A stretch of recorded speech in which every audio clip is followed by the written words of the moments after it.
and those factories up and running, but ultimately the president always wants to see American workers in those jobs, and he's told these foreign companies that are investing here, you better be hiring my people if you're going to be doing business in the United States. So there's been a lot of misunderstanding of the president's position.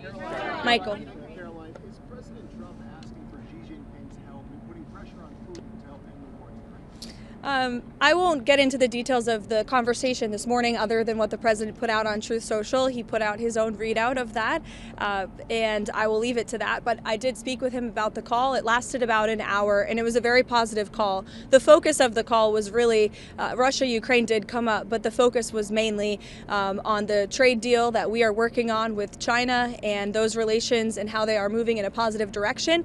President also addressed our farmers, and we are pleased with what we've seen from the Chinese, and they feel the same way. And the president and President Xi discussed continuing to stay in correspondence following their very productive meeting in South Korea. Caroline, question. On Ukraine, does the progress that you just laid out change the Thanksgiving Day deadline for Ukraine to come to an agreement, or does the president still want something more definitive by Thursday?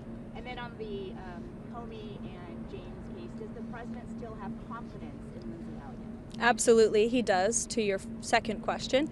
As for your first question, with respect to the deadline, the president wants to see this deal come together as quickly as possible, and he trusts that his team is doing everything they can to get it over the finish line. Caroline, does the president support Israel's elimination of Hezbollah chief of staff Ali Tabtai yesterday, and is he in favor of Israel blocking Hezbollah from growing again?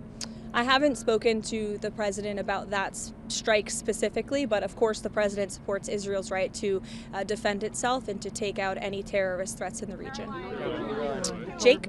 If the president does announce a proposal to cut healthcare costs, will that include the extension of the welfare subsidy? I know there's been a lot of reporting on this from yourself as well, Jake, over the last few days. I will tell you that healthcare is a topic of discussion that's happening very frequently and robustly inside the West Wing right now. The president's very much involved in these talks, and he's very focused on unveiling a healthcare proposal that will fix the system and will bring down costs for consumers. As for the details of those discussions, I'll let the president speak for himself. As you all know, sometimes you report things and then President Trump comes out with an announcement, and those things are not always true from what you hear from sources inside the building. So I'll let the president speak for himself.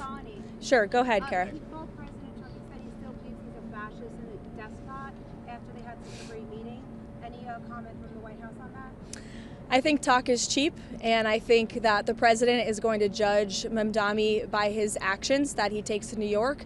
The meeting was positive, as you heard from the president last week, and I think the fact that the president is willing to meet with somebody who said those types of things about him shows that he really is interested in being a president for all Americans, regardless of where they live or who their leader is. He wants what's best for New York. He loves New York City. He helped build the skyline. He spent his whole life there, and so he really wants to see New York do well. And so that's how that meeting played last week. Caroline. John. Thanks a lot, Caroline. There are a few Republican senators who are critical of the 28-point freeze plan, including Senator Rounds, Senator Graham, Senator McConnell. What do you say to those senators who say that this is giving too much away to Russia?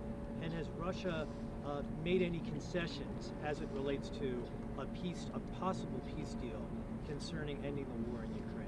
I would point any critics to the words of the Ukrainians yesterday, in which they said that they feel very positive about this plan. They've been very involved. They have had direct input on the language of this plan, and that we are in direct communication and correspondence with them.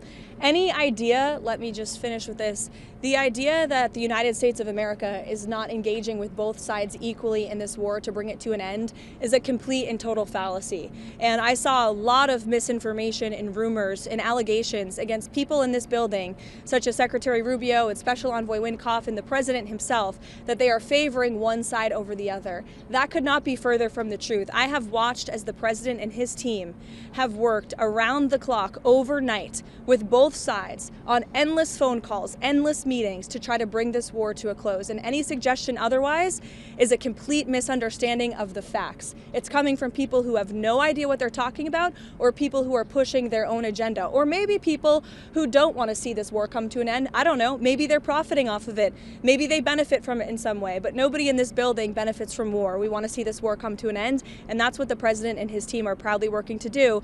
And I think the critics should just take a step back and think about what happened with Israel and Gaza. There were a lot of doubters, and we got the hostages out, and this president secured a peace deal that still exists and is ongoing today. So everyone should just respect the work this administration is doing and watch the process unfold. Thank you. We cancel our Thanksgiving plan, Karoline, over Ukraine.